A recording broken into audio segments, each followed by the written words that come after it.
Hello and welcome to the Al Recap, a talk show focusing on the Overwatch League.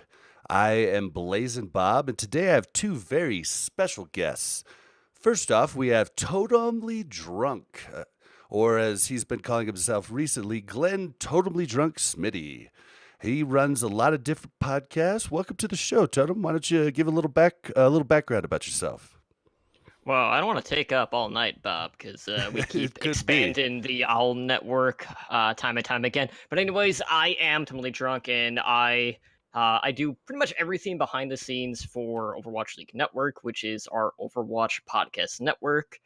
So that includes Overwatch League Network, Heroes Never Die, Overwatch Recall, and we got something new in the works, which we'll be talking a little bit about in just a little bit. Yep, just shortly. But let me introduce our other guest, Thrill. Thrill is my partner in crime. He's on my two different teams. We play constantly. We talk constantly. He knows a lot about Overwatch. He's a almost GM player. He's so close. He's just a couple points away, but he's also appeared on Watchpoint Radio, the Cavalry, On the Point, and he is currently a free agent looking to join a podcast. So, Thrill, why don't you tell us a little bit?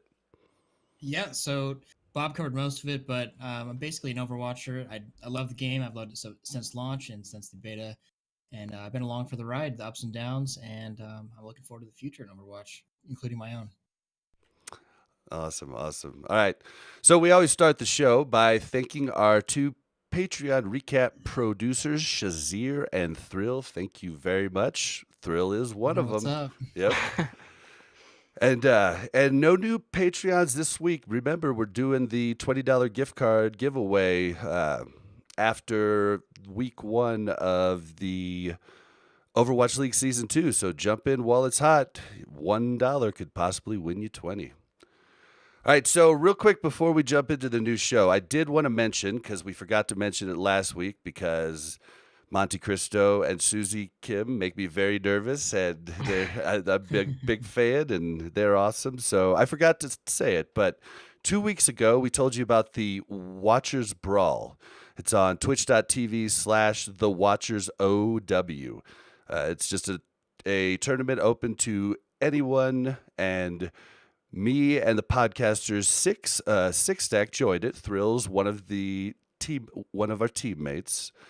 And I forgot to tell you, we won the first match, and then just the other night on Saturday, we won our second match.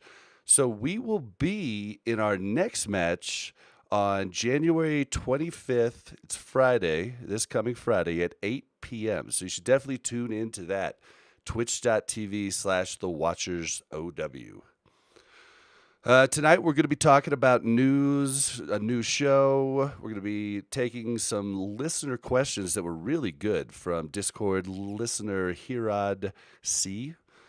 So, without further ado, let's just jump right in. All right, so first off, Totem has a new show that he would like to tell you about. Go ahead, Totem. Absolutely. So, as I mentioned earlier, we've been expanding the OWL network, and we've added a new fantasy Overwatch League podcast. So, this is the fourth Overwatch podcast in our network. So, this is OWL by the numbers, and this is a fantasy Overwatch League that is hosted by myself. Bob, you are on it with me, as well as my co-host from Heroes Never Die, Edinar. We also have a new podcaster joining us in Ramses. So each week we'll be looking at giving you the rundown of the latest Overwatch League results. We'll let you know who to pick up from the waiver wire, highlight player performances, make our picks for some of the marquee Overwatch League matches, and answer any and all of your fantasy Overwatch League questions. So last Tuesday night, we basically sat down, we recorded episode 0 for that, and as of this last weekend, we're finally up on iTunes. The whole verification review process took a little bit longer than we might have wanted, but we're finally there now. But the plan is that this show will be recorded live on Tuesday nights at 6 p.m. Pacific time at twitch.tv/OWLN show. And we're going to try to be using BeLive for this so we can kind of incorporate some more chat interaction. So it's going to be just a lot easier to just interact with everyone. We can pull up the Twitch chat immediately onto the screen. It'll be nice and easy. And with that, I do want to mention that we are going to be doing an Overwatch League Podcasters League that is going to pit OWL by the numbers against Foul Play, which is the Fantasy Overwatch League podcast from our good friends over at High Noon. And then Shout out. we also have some other invited podcasts that will also be involved in this, all of which are Overwatch League podcasts themselves. So we have the Bird Watchers, Broverwatch, On the Flank, Overtakes, and Melarina will be representing this show, OWL Recap. So greatly looking forward to it, and looking forward to our technical episode 1 tomorrow night. But we're very excited for this. It's a passion project for a lot of us, and we're all heavily invested in fantasy sports and the Overwatch League. And just to let you guys know, we are going to be focusing on the highnoon.gg fantasy Overwatch and not Winston's Lab. Winston's Lab, we had a lot of problems with last year. I don't know if they fixed it, but we're trying highnoon.gg. You might remember them as the ones that did the High Noon pick'ems. And so we'll be doing it with them, and the rules are nice and super easy. Like, it's 0.5 points for an E limb and 1 point for every 1,000 damage or healing. So it's going to be great. It's going to be really cool, and those Zenyatta type picks are going to be really racking up the points. But Oh yeah. Sure. we will talk about that there. So let's go ahead and move right into the news. First off, 23 long days until the Overwatch Season 2 starts. Oh, But man. yeah, at least it's not, 2 months or 3 months, but it's still, ugh. All right, so the first thing I wanted to talk about today was Jayne's Tournament of Future Champions. Now, this is a tournament where we're bringing pro players in, pro teams, not Overwatch League teams, of course, but just pro teams and tier 2 teams, and they're trying out hero bands and coaches on the mic during games. So I wanted to let Totem start off here and tell us what you thought about this and just the idea of it. Okay, so here's the thing. I'm going to start by saying that, yes, this is the Tier 2/Tier 3 tournament. And the Contenders team, in both instances, won their respective regions, which I don't know why there's a Contenders team in these to begin with. How did that happen? Here's the thing, I can understand if they maybe chose some of the bottom of the barrel Contenders teams, but First Generation did pretty good in Contenders North America, and they kind of just run shot through the NA tournaments. But that being said, this was our first look at seeing hero bans and protects in an actual tournament setting. We kind of get to see some of that maybe in pro pugs every now and then. But while I didn't catch all of the tournament, what I did find interesting is, dependent on who was getting banned, I know, on Numbani, for instance, one of the teams ended up banning Sombra, which kind of opened up the attackers running Protect the Bastion strat. So they were running the full El pirate Presidente. ship. Yeah, full double shield tank pirate ship is what you're talking about. Bastion. That's pretty much what I saw. Yeah, so at the end of the day, I like that we gotta at least see the ban system in play, but to kind of put it in a tournament after everyone's been practicing goats for the last 6 months, you had a lot of teams that weren't even banning components of that composition, and even when they did, they would basically just swap out one hero into that specific role. So it still really wasn't that much different. But really, out of the ban system, when D.Va was banned, that opened up a little bit more of the compositions kind of across the board. But all in all, the ban system at this given point only really highlighted the current balance issues within the game and also the strengths of the current meta. And something to note is this wasn't played on the PTR patch like the tournament the weekend before that Jayne ran. So it was on current patch. But Thrill, what did you think? Yeah, so the interesting thing that I saw was D.Va wasn't banned much. And Jayne brought this up a while ago. Whenever he ran his first batch of hero bans, they initially Diva was just banned, and because she has such a oppressive role, just being on the field in her mech, and it was really interesting watching hero bans in like a tournament in a really competitive setting, and where Diva wasn't banned every single game, and the amount of just crazy stuff that you see from these insanely high level players putting it together like these Bastion comps, ridiculous. I mean, if you just watch some of the highlights, there's a 10-minute highlight video on Jayne's channel, and some of the Bastion highlights were nutty. There's nothing you could do without, Yeah, I mean they banned Sombra, which would have shut those two shield tanks down, but Right.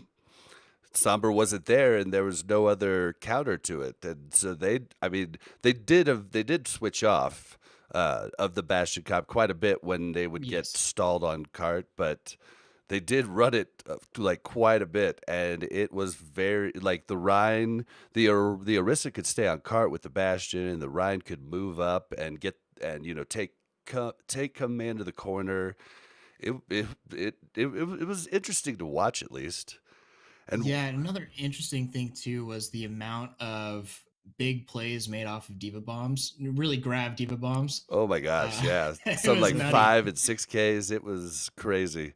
Yep, it was pretty fun to watch. But then again, you're just watching Diva do her thing. But it's cool seeing Diva running a little bit different style with that Zarya, especially whenever those comps were whenever Reinhardt was banned, and so they would run something like a Zarya Diva. What? I've never seen that happen before. Two Mhm. off tanks ran like that, and it worked Yep. really well. So it was interesting. It might have changed, maybe slightly changed my idea towards hero bands because I've been um, generally against hero bands, but seeing some of the weird, wacky things that have happened, it might be tipping me more towards the favor towards hero bands. We'll have to see some more though. Something that I thought was interesting is lots of times I saw like a few times where two supports were banned, but the teams were still running 3 support. It just makes me kind of think like 3 support and 3 tank was always really strong in the game. It's just now we have more of them, so you can actually properly synergize with other teammates more. Because when the game first came out, you really only had 3 healers. Zen, who really wasn't that good back then, he was super, super squishy at 150 health. And then you had Mercy and you had Lucio. And Sim was not a support, even though she was in the support category. And so it was interesting to see that the majority of the time, tanks and supports were banned rather than DPS. Like when the DPS were banned, I usually saw a Pharah or a Sombra because maps where Pharah's really good, they would ban her. Maps where they wanted to run a specific strategy that Sombra would counter, they would ban her. But it usually was tanks and supports. Well, you don't need to ban DPS when no one plays DPS right now, forehead. But Jasir in chat says, I think we need 2 times as many heroes before hero bans will work. And that's a good point. So basically, hero ban is really straight out of like MOBAs that traditionally have anywhere from like 50 to 100 different heroes in the game. Obviously, we are nowhere near that with Overwatch right now, but I was really surprised by how much Lucio was it banned? I for sure thought that with goats being prominent, that maybe someone looked to shake it up just a little bit and just ban Lucio, but he got a lot of protects kind of across the board, as did Brigida. Yep, I was Right. just Well, about to say protects. He got protected a lot. so if Lucio and Diva were deleted from the game or they never were even introduced ever, goats wouldn't be a thing. So it is pretty interesting. Yeah, Lucio got protected a lot because Lucio and Diva are like the backbone of all pro comps. It seems like that's just how it generally goes. Well, just that speed, there's nothing that compares So to it. insanely And powerful. yeah, a lot of the ladder people don't play Lucio, but they don't realize how much they're losing by not playing Lucio. Even with a dive comp, I mean, Lucio's just the speed, being able to move your team fast, and being able to get back to your team quick, being able to taxi. I mean, all of these things are huge. But I've thought it was cool. I thought it was neat. Totem makes a good point. Like MOBAs, also the difference between MOBAs is they build a team and they're stuck with that team. They're on that player for the rest of the time. So they build it accordingly with the bands and all of that. So it's a little different with Overwatch, but it definitely was more exciting, and I ended up watching that more than I watched the South America, Australia contenders. But Totem did watch a lot of that, so I'll let Totem tell you a little bit about that.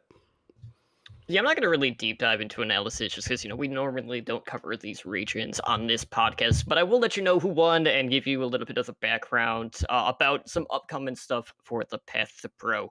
So over in South America, we saw LFT OWL defeat Base Tryhards 4-2 in the Contenders SA finals, and this was a huge upset. So Base Tryhards, a lot of people are going to know them formerly as Brazil Gaming House. This has been the South American team that has been dominating the region for quite some time. They always represent Brazil in the World Cup, who, while maybe they haven't really had like the most standout performances, or they're inching closer and closer, and we've started to see a little bit more SA and AU representation in Contenders, and now even in the upcoming season of the Overwatch League. But Base Tryhards before this had not lost a series dating all the way back to like April of 2018 against Isurus Gaming, and that was in week 4 of Contenders Season 1.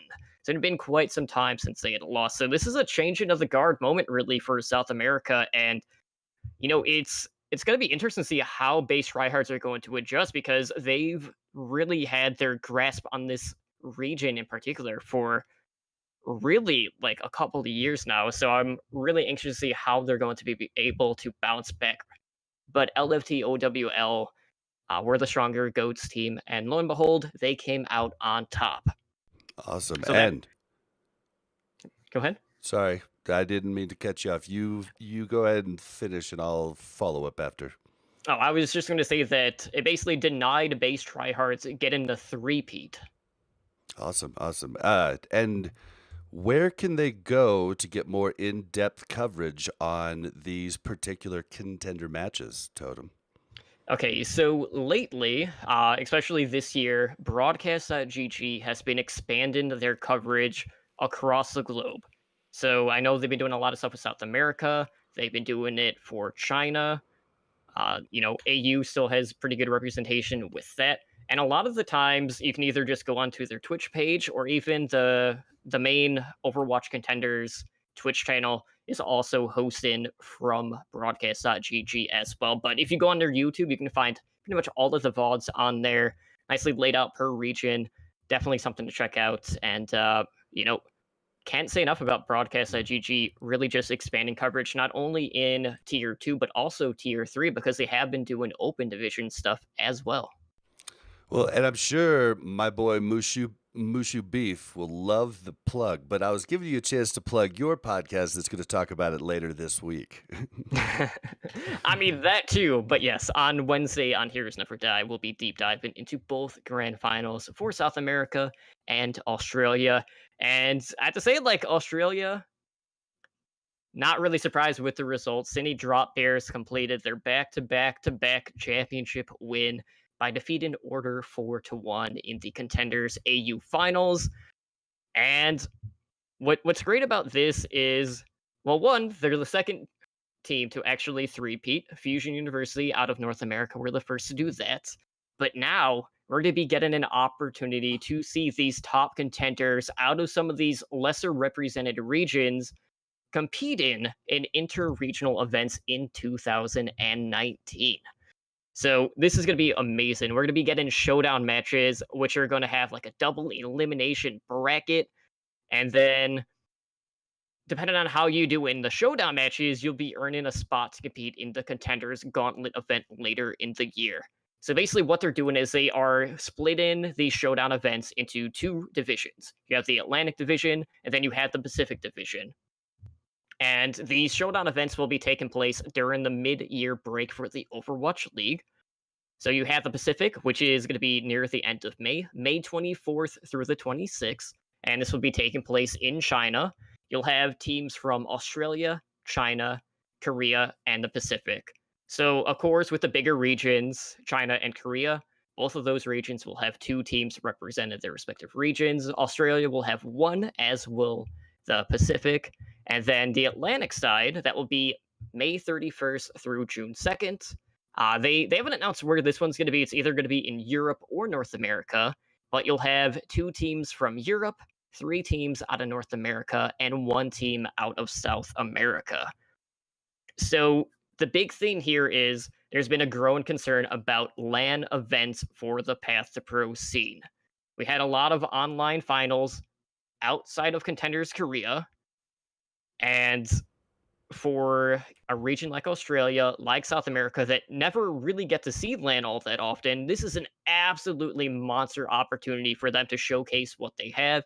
And who knows, like, this is going to help bridge that gap against some of these, lesser represented regions to the point where, hey, maybe we'll be seeing other teams outside of Boston take, an opportunity or give an opportunity for some of these players.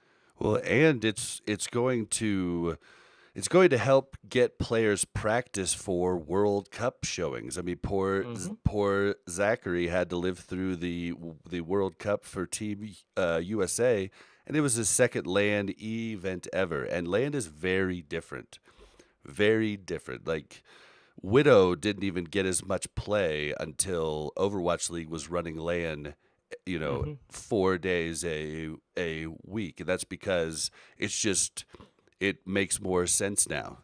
But we usually don't talk about contenders on this show, so we're moving on to something a little more cheeky. The Overwatch community came together to roast and troll one of our favorite Overwatch League analysts' sideshow. And be careful of those old photos you have out on the internet, because they might turn into memes later on. Don't Google me.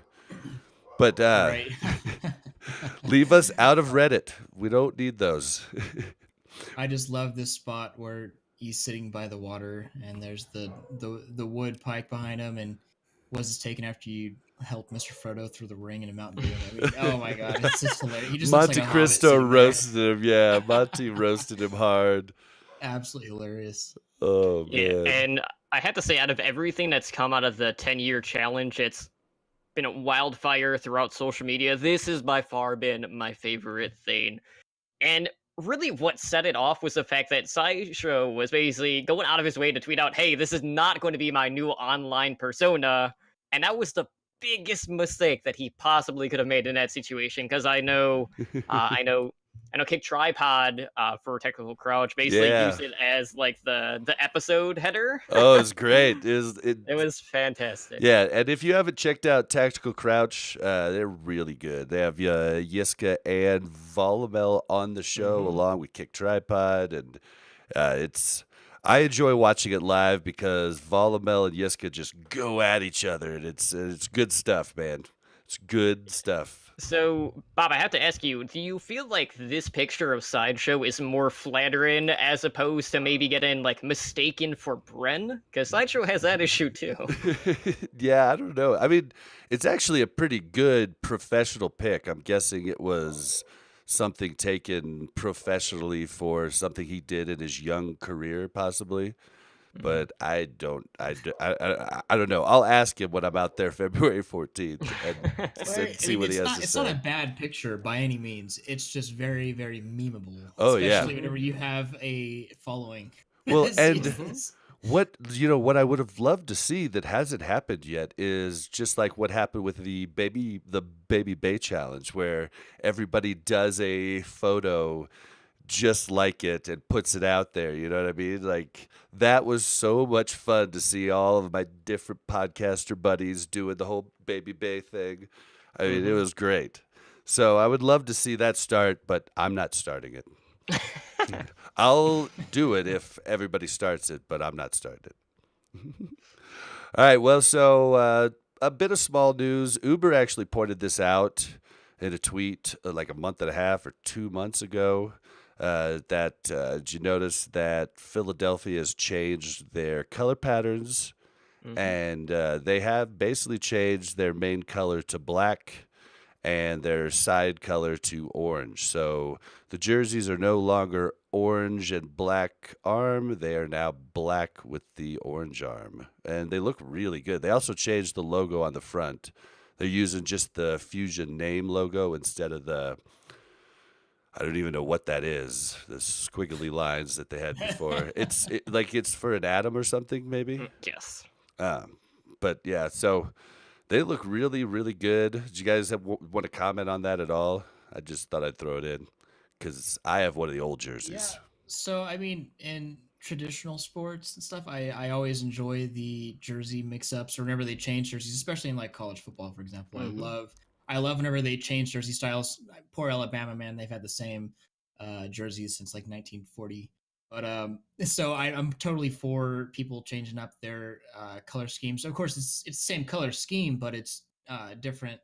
The the different colors are highlighted, and I'm a fan of that. Just mixing things up, especially whenever you got sleek, cool black skins that are gonna be maybe on our game. So Yeah, I'll be honest. I'm gonna miss the primary logo kind of being front and center. I'm not a huge fan of just the simplistic text for the redesign of it. My major concern though is that since they are going primary black, I'm hoping it's not going to be too close or possibly mistaken for a dynasty jersey. Because they're kind of similar in that regard. But They what I are. will say is, I'm definitely gonna miss the orange just because the orange as a primary really helped it pop and it made it more unique. But I'm really hoping that this is going to be a sign that after each season, we're going to be getting some different jersey designs moving forward, like we do in other traditional sports. for sure. Well, Totem, for us chubby people, we appreciate the black. All right. So, Overwatch, this one's a big one, and I am extremely excited about it. Confirmed via the Overwatch Twitter, the Overwatch League Twitter, sorry. Overwatch League Season 2 will be played, Season 2, Stage 1 will be played on the PTR patch currently on PTR. So that's with the armor changes, it's with the Reaper changes, and with the Diva changes. And that's pretty cool, but that also means that that patch is definitely coming, and there's no tweaking coming. What do you guys think about this? What do you think? I enjoy the fact that you brought up the Reaper changes, even though we're never going to see him for one. I That's guarantee fantastic. you we see him week 1 at least in 3 games. I guarantee you I'll we see it. I'll have to double check on the map pool, but unless Anubis is in there, we're not seeing Reaper. So here's the thing. Yes, it's great that we're going to be getting the PTR patch for Stage 1. What's not great is the fact that, well, teams still really aren't going to have that much time to practice on this patch. Actually, So they are Stage 1 is probably still going to be seeing goats. they are this is something we learned from Monty. They are practicing PTR like right now. They've been practicing for like since it came out, PTR only, so they can give Blizzard as much information as possible. So they have been practicing it. That being said, though, Bob, I still do not think it's going to be enough. That's not to say that it'll be entirely goats, but if people are just going to expect that it's not going to be a goats-centric meta, Oh I yeah, feel like they're going to be mistaken. yeah, I definitely agree with you there. But what do you think, Thrill? So these here's the sad thing about the kind of the spot that we're in. If you don't like goats, if you are a hater of goats, this patch doesn't kill goats. It's not like it's 3 tank and 3 support is still super strong, and it's gonna stay strong, and it's what the teams have been practicing, and it's ran in all these pro games for a reason. Whenever you have a comp in a meta like this that is so easy, or not easy. You're able to practice it to the nth degree. These changes aren't going to affect it, because what is it really? The big buffs are a lot of DPS heroes, and the armor nerfs are huge. It's going to be a little bit of a game changing change for, especially the pro scene, because everything is broken down into minute details. But I think that we're going to see goats, and if not goats, a variation of goats for a while, a long time, until there's an entire meta shift character wise, not just minute changes between small armor patches and a brig, the 20th brig nerf. We're gonna see goats for a long time. I I will add real quick though, like if we are Yeah. going to see anti-goats compositions with Right. the armor change, there's a pretty good chance that the anti-goats will be Sombra and probably Pharah. Maybe Sombra Doom. Well, I don't think Doomfist because of the nerf to him recently. Yeah, it's pretty But bad. yeah, we have seen a lot of Sombra Pharah, at least on the current patch, not even the one on the PTR with the armor changes. So that's probably still going to be the go-to in that regard. And I Right. really wish that the goat's name hadn't stuck, because True Goats hasn't been run for a while, because True Goats originally had Moira in it, and Moira's not really run with it a lot now. So I really wish we would have used the term that Spider from your Overwatch League network podcast used, which was the 303. That would have been a much better name for the comp that everybody keeps calling goats. But yeah, I think it's just gonna be. I think it's really gonna hurt Ryan quite a bit, because that extra armor is pretty important. So if they are running DPS and aren't doing a goats on goats, Ryan's gonna hurt quite a bit. And Hammond's getting a big buff, but nobody plays Hammond in the pro seed or in the Overwatch League pro seed. I think Jayne was talking about it in an interview with Overwatch Central on YouTube, and he was talking about how there's like a handful of people in Al that can kind of play Hammond, but they haven't got all of the nuances, that you get from playing hundreds of hours. Like all of the main tanks played, Rhine and Monkey, and there's still a bunch of people that say, well, he's got a good Rhine, but he doesn't have a good Monkey, or he's got a good Monkey, but he doesn't have a good Rhine. And if those characters have been in the game since the start, and there still is that differentiating point, then it's going to take some time for Hammond to work in. But Hammond got a big upgrade on armor. I think that the time of Hammond is coming in the next year.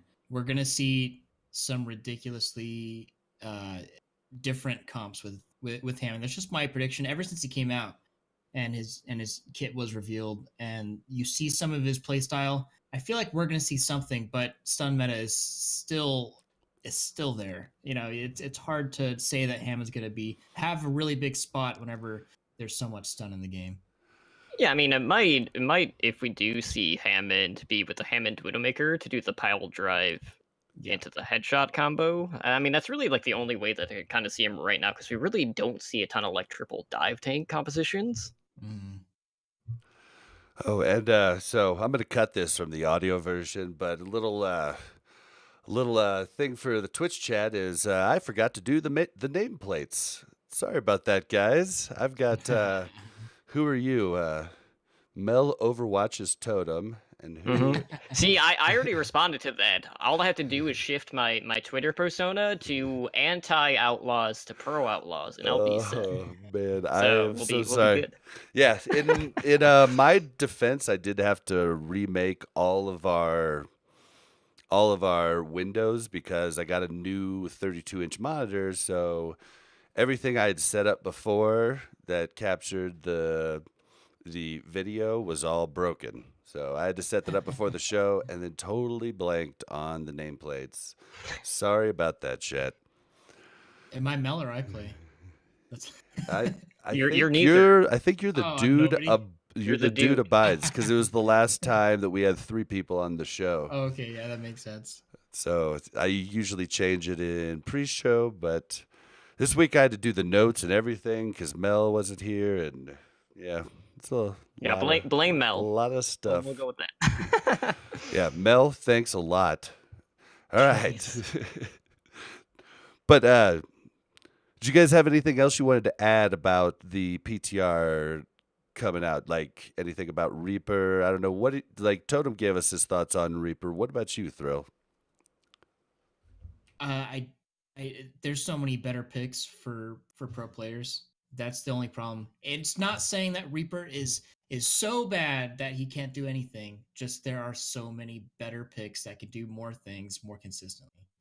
Yeah, I'm it'll. more excited about the other things that we see with this patch Mhm. that aren't goats or maybe variations of goats. I like protect the McCree. I think that we're going to see protect the X if we don't see Sombra with whoever else fills in with that other spot. But go ahead, Totem.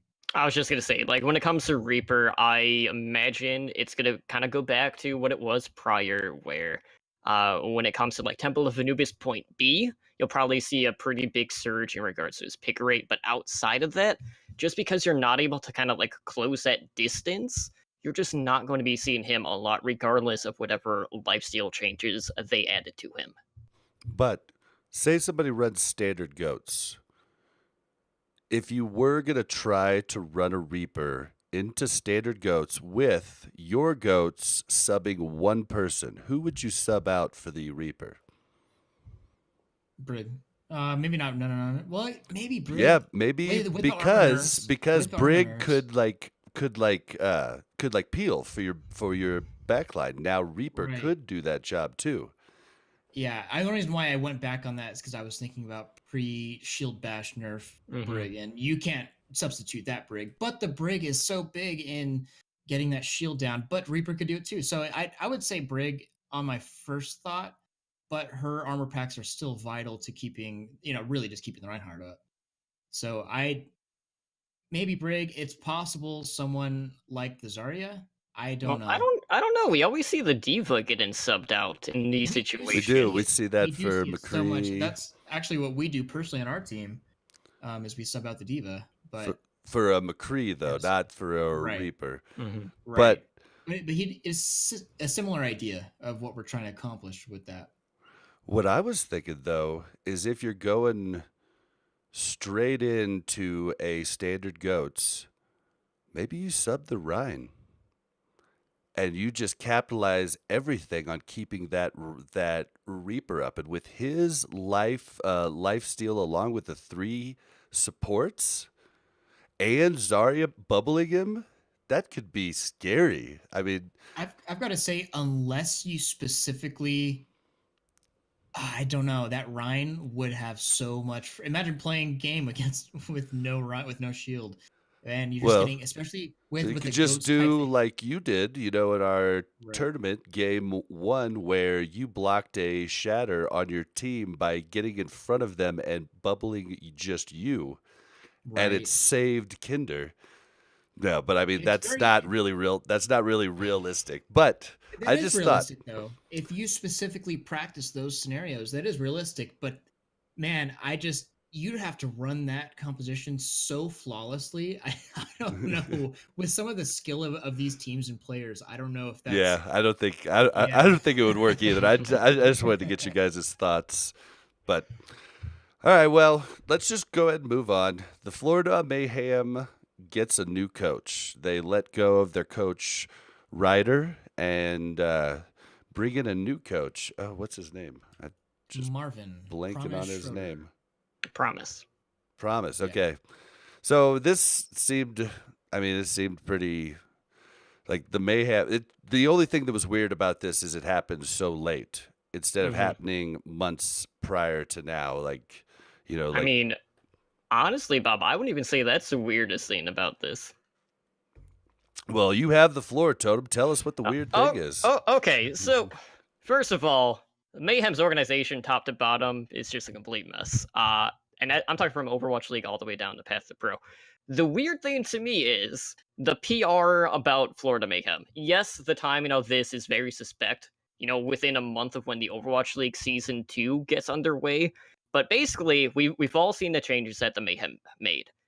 They dropped basically all their players except, two of their Korean players and Tavik, who's on kebab duty, driving the bus, all that good stuff. And Pluppy. then they get rid of their only Korean presence on the coaching staff when they pretty much have a 99% Korean roster. And then they go out and hire someone out of EU. What? Like, why? Like, you're gonna have that disconnect on this team now, and I don't understand it. Like, I might be able to understand if, like, maybe Ryder wasn't as hands-on as maybe they would have liked, but I feel like there's going to be this rift between the coaching staff and the Florida Mayhem players now. Yeah, and you might be right, but there's always been a rift with that team. I mean, that team's had major problems, and management seems like they just don't know what to do. And I heard an interview on Chanman's show a while back with one of the front office Mayhem personnel, and he talked about he admitted they made a lot of mistakes and mishaps, but it seems like it's just continuing into season 2. Yeah, and I counter that go ahead. with, I feel like these teams, especially a team like Florida Mayhem, they're only doing things to benefit themselves and their program, right? And so they wouldn't have made a change unless they found it vital, or the coach himself found it vital for him to remove himself from the program. So while short range, in the short term, this might be awful, or it might be great. I feel like they're only doing things for their own benefit, and there's probably something that needed to happen to be totally fair to both sides. Yeah, they haven't been super transparent over the whole time. Like, I don't know if you knew this, Thrill, but early on, Tavik, their star player last season, was driving the bus to the facility for an hour every day there and an hour every day back because they didn't get a close homestead for them to stay at. And so there's just been all kinds of weird stuff, and honestly, they just should have kept to their awesome walkouts. And Right. I mean, people are still gonna meme this team one way or another, Bob. And for me, like, here's one way to look at it. For one, they promoted someone from Mayhem Academy, which is their affiliate team. So, it's a promotion and they kept it in-house. That's amazing. What's not amazing, well, is really, I mean, you're pulling from Mayhem Academy, whose only win in Season 3 Contenders North America came against Kongarna, who lost every single game that they played. And regardless of this shift, it still kind of leaves them with a very short staff. They only have 3 members on that coaching staff. They kept Mineral as the head coach. I know they have like a team performance coach, and now they have Promise. But like when you compare that to a lot of the other coaching staffs, they just don't have the same amount of experience or the amount of depth that some of these other teams have, and that's even including some of the new expansion teams that we're seeing. yeah, they were the only team to come in with only 6 on their roster last year. I mean, that was the first red flag we ever got. Mm-hmm. But I digress. We'll just have to wait and see with the Florida Mayhem. Right. And the way that this went down, I kind of get the feeling that it was more of given the situations between Tavik driving the bus and all these not optimal situations, might have been something of like a rage quit. And they need someone to fill that position. And that's just the idea that I get personally.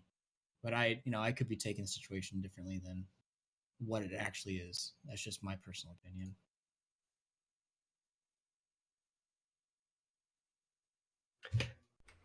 Well, thank you guys for your thoughts. We're going to move on to some really good listener questions from Hirad C in our Discord channel. That's discord.me/OmnicLab. So the first one comes in. Do you think investing in players with a large hero pool is safer in the long term investment due to ever-changing metas? One-trick players can be the best in the world, but they're one nerf away from from the bench, Sabiobi. Although some people transcend counters, example, love watching Kabai on Tracer destroy Briggs, but that's ladder rather than Al. So we'll let Thrill answer this one first. Yeah. So I think people are forgetting that these are top tier, amazing Overwatch players. And because they specialize there, they have probably about 1,000 to 1,500 hours, maybe 2,000 hours in Tracer, for example. It doesn't mean that they can't play another hero. This is a game where a lot of mechanics are transferable to other heroes. And I feel like if the idea around swapping heroes with these hyper specialized players was a little bit more open, then, or if maybe the meta was a little bit more open as well, we would see more of these swaps and hero changes that aren't maybe out of desperation, and we might see people specialize in different things come different seasons.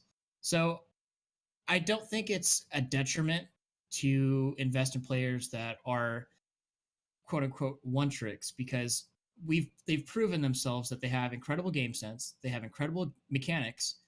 Now they need to apply that to another hero and put the time and practice into those heroes.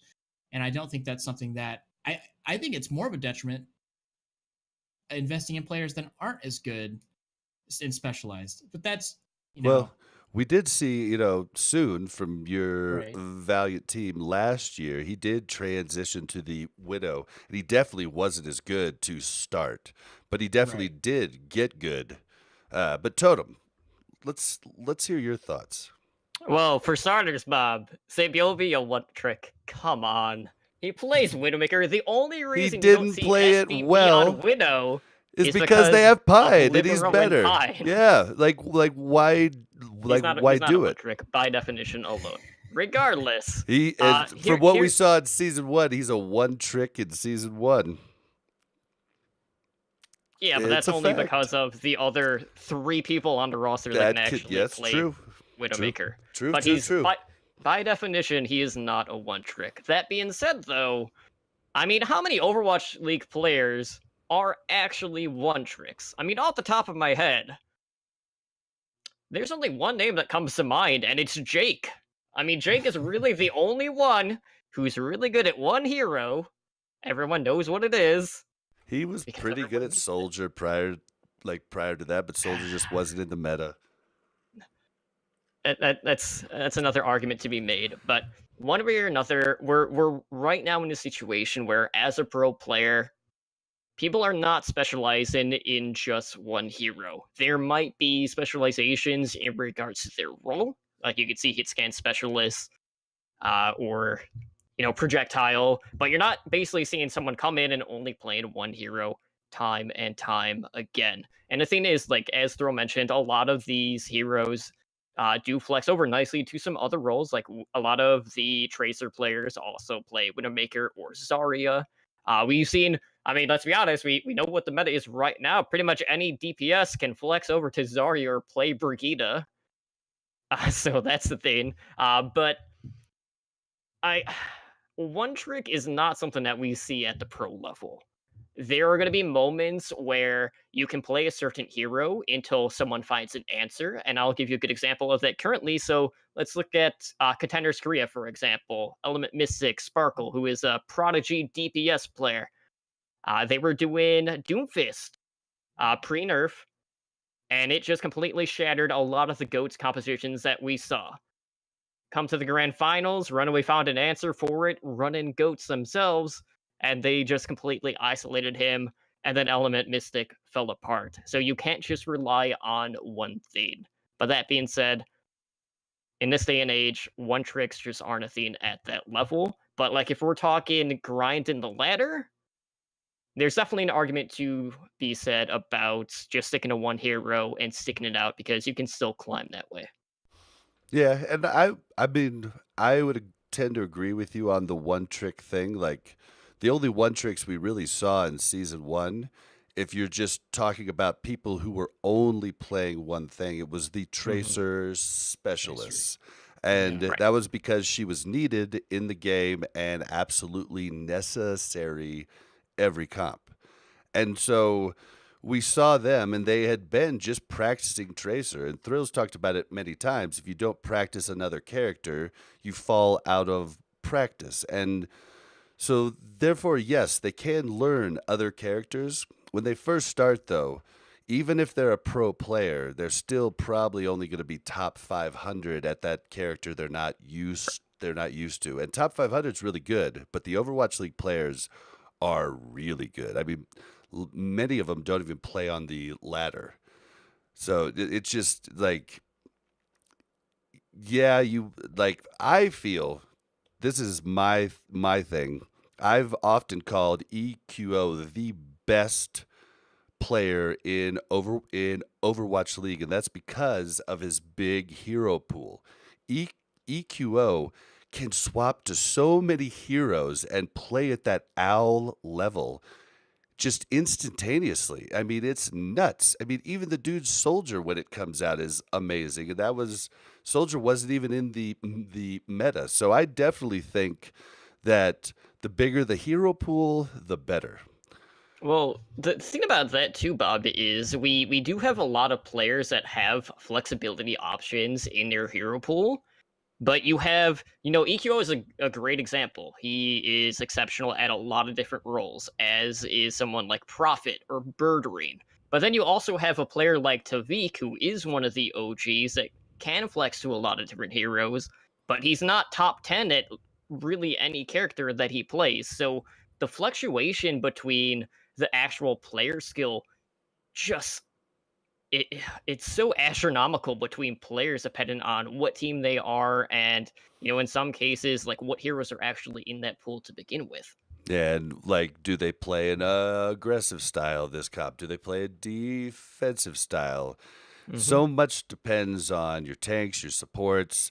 I mean, New York Excelsior ran a very different defensive type style dive, and they just put all of their resources into Jonek. But you look at the Fusion, and they ran a very aggressive style, and they put all of their resources usually into the main tank and not Boombox, their Zen players. So therefore, Boom he didn't look as good as Jonek when Boom was the first Jonek. So it's it's interesting, but I definitely say the more heroes they can play at an owl level, like that's huge. And with that comes practice and practicing with your team with those different heroes. So it just depends on how well the teams practice behind the scenes. As Andreas always says it, practice good, not long. So, Thrill, do you have anything else to add to that? No, not really. I just definitely think that either side shouldn't really be discriminated against, whether you're called a one-trick tracer or you're thought of as a flex owl player. If you're a damn good player, you're a damn good player, and that's that.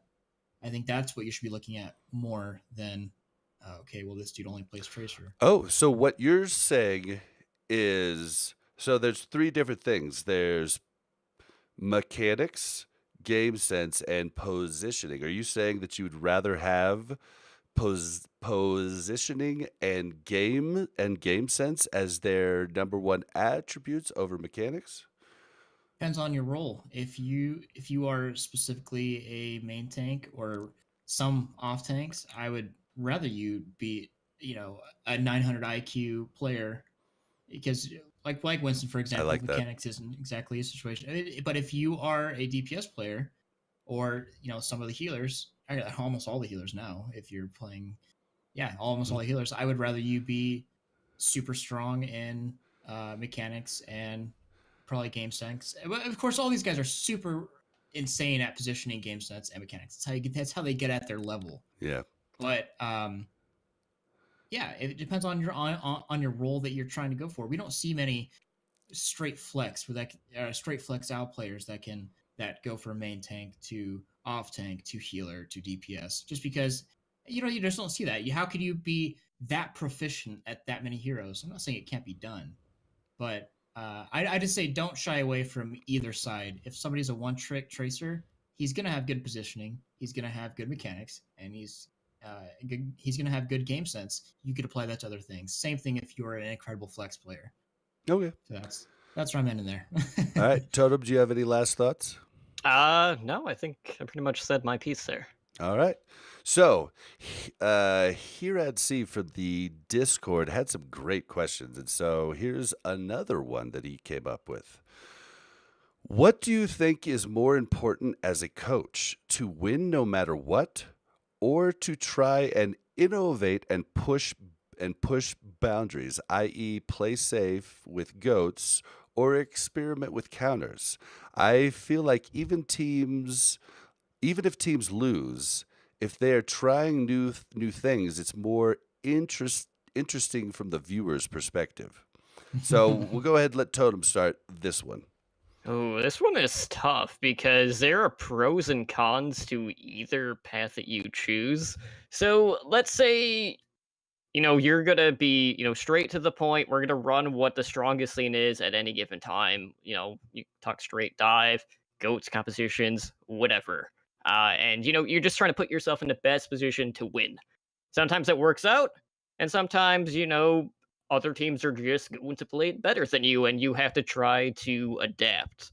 I'm more prone to just playing what you feel is your best composition until basically like someone has an answer to it, and then that's when you have to adjust. Now, if you're trying to innovate and kind of push boundaries, that's kind of a different thing. So, I watch a ton of contenders across the regions, and there are a lot of teams that blur the lines in between both of these. You have other teams, like Mayhem's Academy team, who aren't there to win games. They're just trying to progress their players, basically. They're not there to win games. And even when they did, it was against, Michael's team. But, going back to like contenders Korea, like you had Element Mystic, who basically enabled everything off of Doomfist, and that worked great. And we kind of got to see it evolve over time where maybe Doomfist wasn't purely used for disruption. It got to the point where they were almost running Doomfist in a goats composition, and they were running it as a dive almost. So basically, yeah, and he was the main tank, basically, right? Yeah, like the Doomfist would go in, and then the Reinhardt would be right in there with him, and they would just swoop in. And like that's something that we never really get to see. Normally, the Doomfist engages, he goes for the uppercut, tries to dislocate someone or get the rocket punch onto the Zenyatta. And to see like this dive goats with a Doomfist was just so surreal, and time again, it paid off.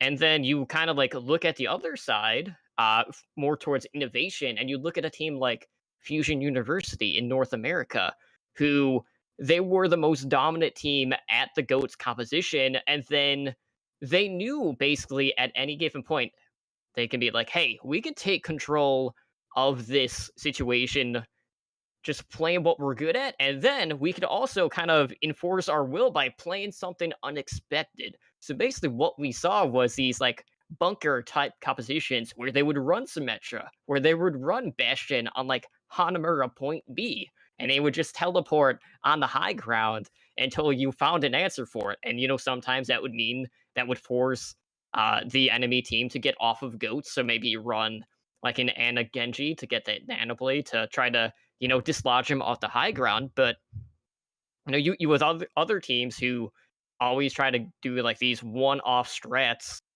Like probably the best example would be like Metagaming, who I know a lot of their coach and staff and players got picked up by one of the expansion teams. But Metagaming was kind of known for like these really wonky like May ice wall configurations to like get high ground or just get to like really unique areas.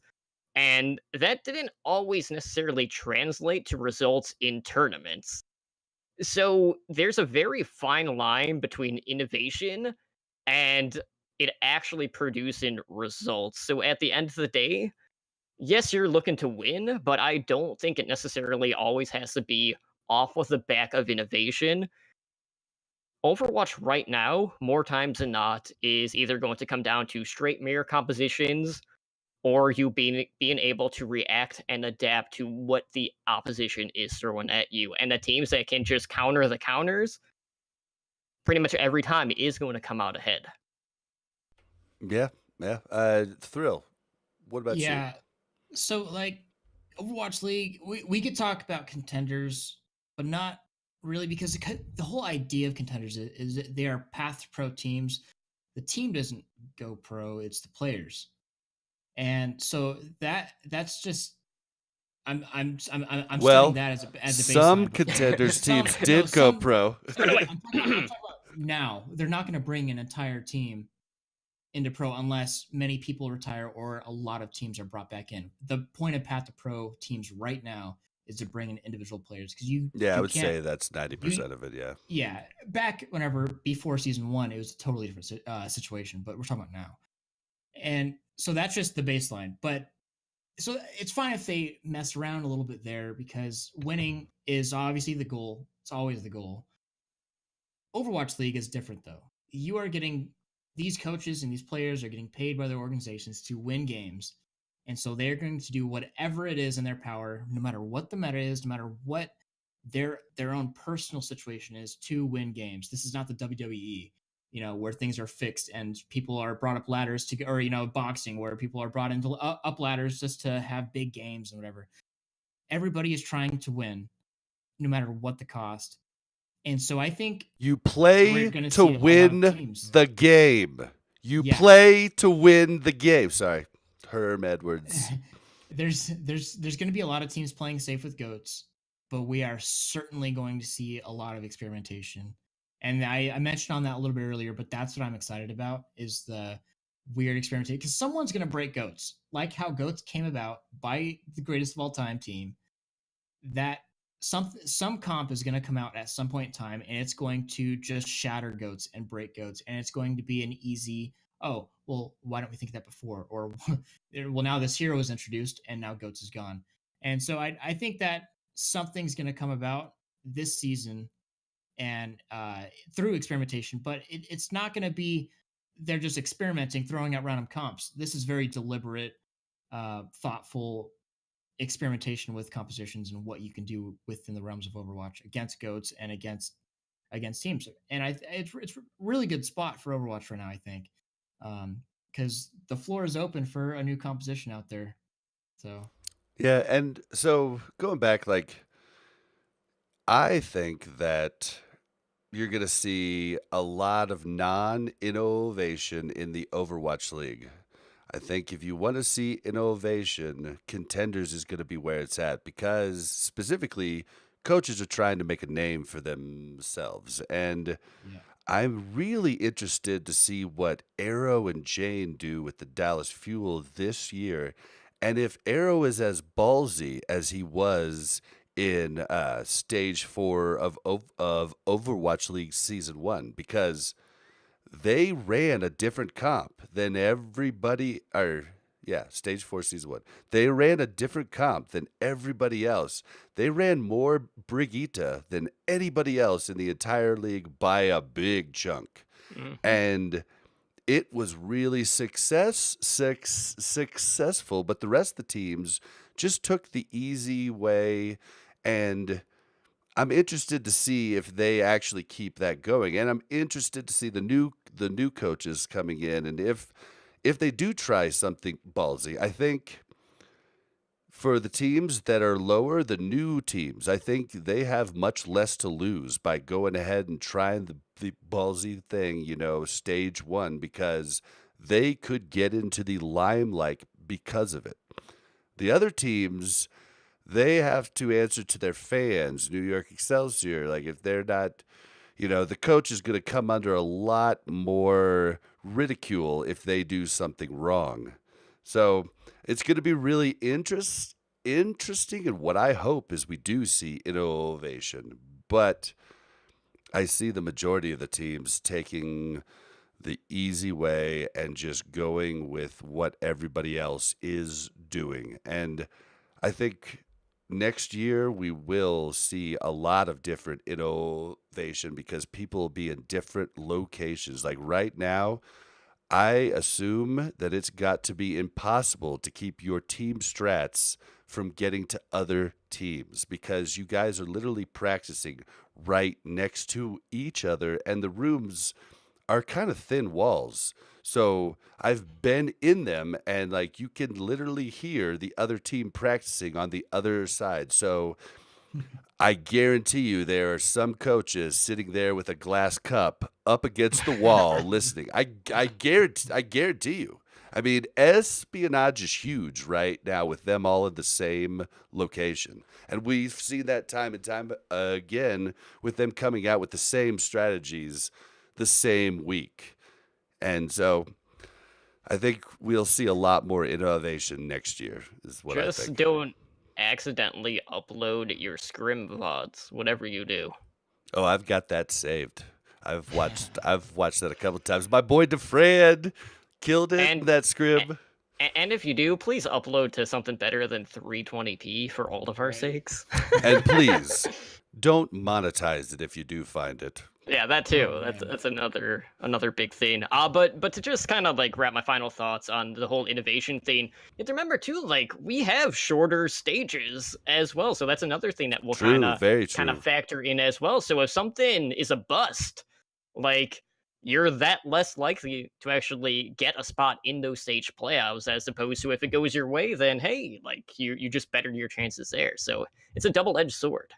Yeah, and Shazir said in chat, for sports, there's a difference between practice and game day. When I was cycling, I was told that on game day you do not experiment. Do what we created for the strategy during practice.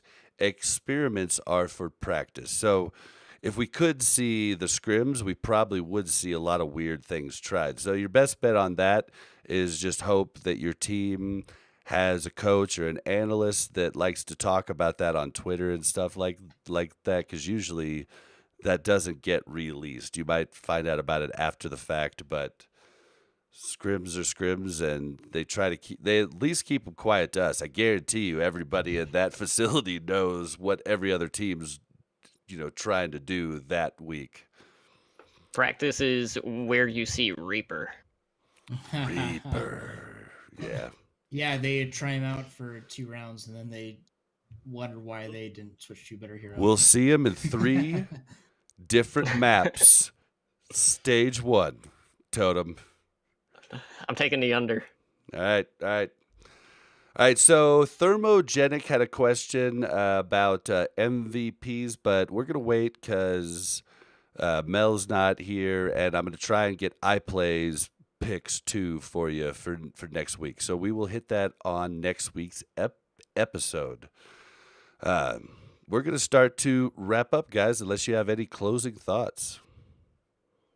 I do want to just make a quick note that I know Chengdu did make a sign-in. They did pick up one of the Miraculous Youngster tanks. That was Chi Ren, so something to keep an eye on. So, you got a bit more Miraculous Youngster synergy on the Hunters. And unlike the other MY players, this player specifically was actually still playing Overwatch. He didn't take a year and a half off. He was playing for Team CC for the past 3 seasons in Contenders China, who, of course, are the Shanghai Dragons Academy team. Shanghai Dragons. And I know it looks like I'm a Valiant fan, but I'm actually pretty pumped for Boy. Sorry, I had something in my throat. I am excited about the Chengdu Hunters. I might pick up some merch. I've been following them a little bit. Excited about maybe what they can do. Maybe they can be the first Chinese team to secure a win. Wait, are they 2 Chinese teams are playing day 1? Who is it? It's Yep. Shanghai and Chengdu. One of them One is of them's going to gonna win. have the first Yep. Chinese win.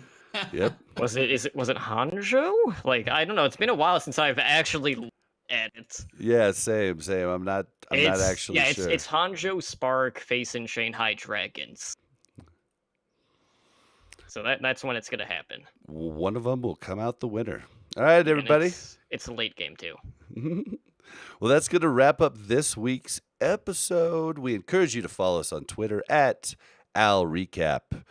If you want to say something a little longer, send your emails to contact@alrecap.com.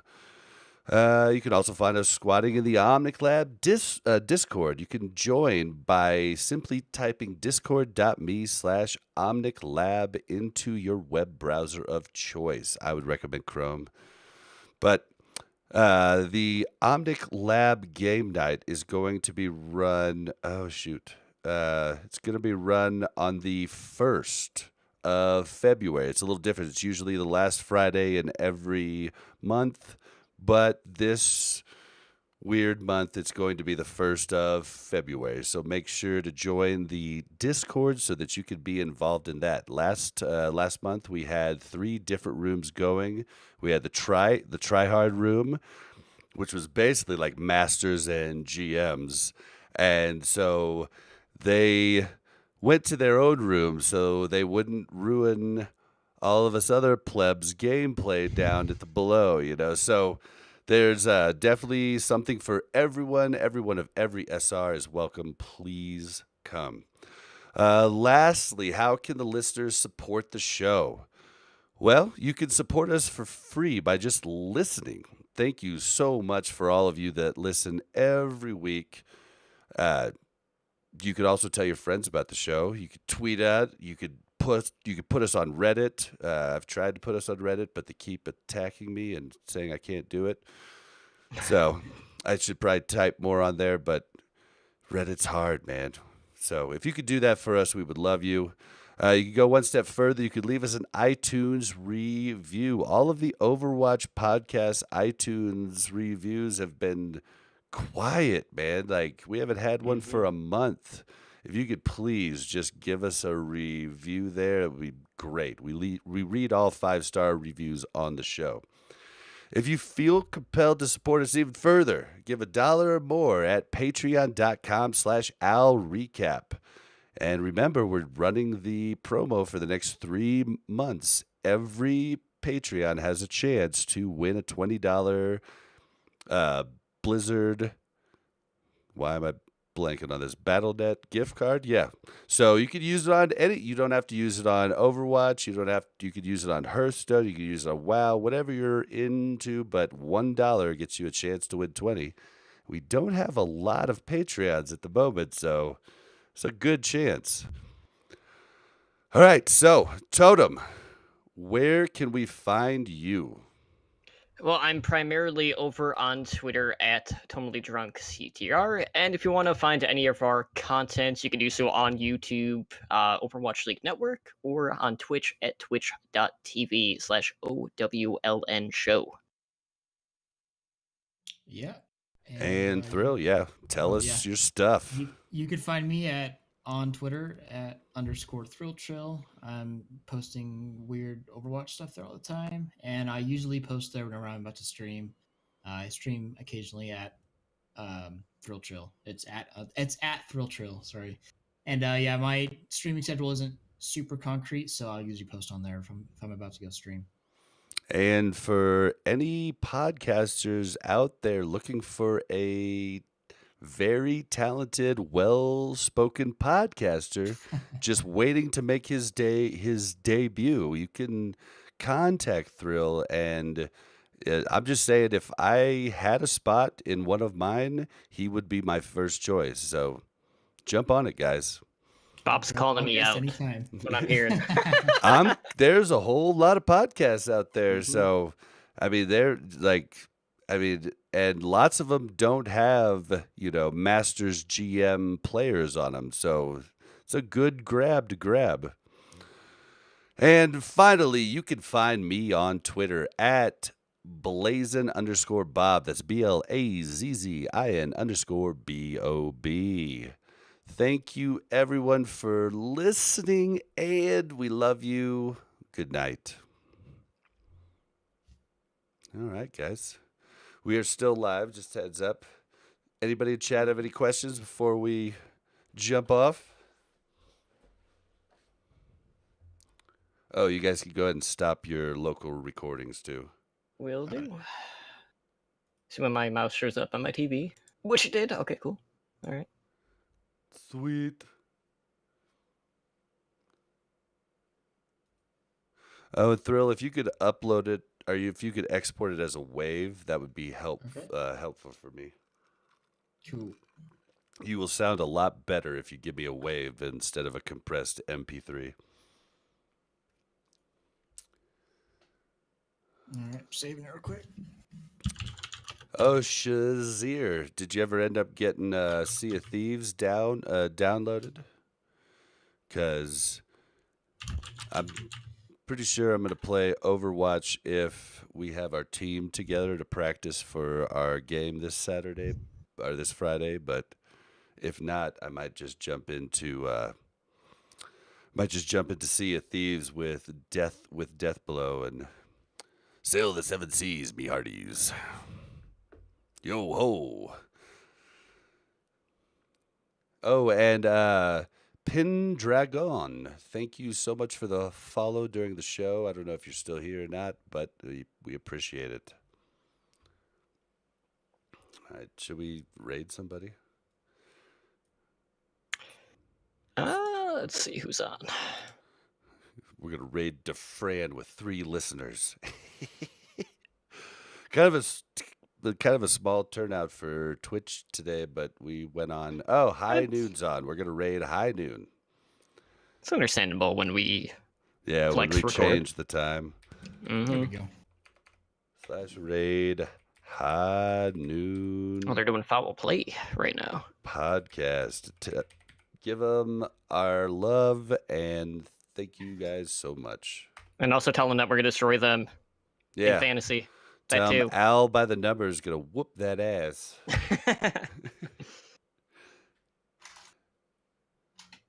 All right, guys. All right. And we have transitioned our people.